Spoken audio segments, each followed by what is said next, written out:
Nous sommes ici à Magdebourg, au cœur de l'Allemagne, pour une première mondiale au niveau de l'industrie automobile camion, pour présenter le premier camion roulant de manière complètement autonome.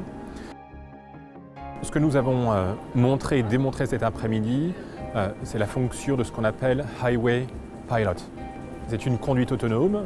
Le véhicule est équipé de différents types de radars mesurant et sondant l'avant du véhicule, les côtés et l'arrière du véhicule, et ayant la possibilité de communiquer avec les véhicules autour du camion, 500 mètres en avant, 500 mètres en arrière, et aussi l'infrastructure.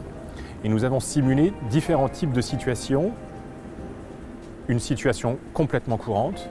Le camion roule sur l'autoroute à la vitesse légale autorisée ici en Allemagne à 80 km/h et on arrive à démontrer qu'il est capable de suivre n'importe quelle courbe, d'ajuster sa distance si le véhicule avant freine un petit peu ou accélère et s'intègre complètement dans le flot de la circulation. Il y avait une deuxième situation extrêmement dangereuse et critique.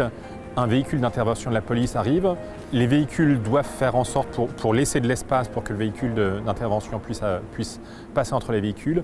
Le gros avantage de cette communication véhicule à véhicule fait en sorte que l'on voit très bien en fait, que le camion réagit très en avance, se décale de lui-même sur la droite et laisse passer complètement le véhicule. Nous avons aussi simulé une situation typique dans le monde du transport. Le chauffeur, d'un point de vue légal, n'a le droit de rouler que pendant 9 heures, 2 fois 4h30.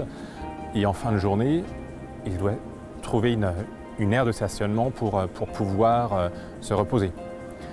L'avantage de cette conduite autonome, c'est aussi une intégration complète d'un point de vue de l'Internet et d'autres moyens de communicants. Il a la possibilité, par exemple, de se réserver déjà très à l'avance une place de parking et planifier son calendrier très en amont pour avoir en fait une fluidité au niveau de son agenda et en fait avoir un cadre de travail très agréable, très détendu.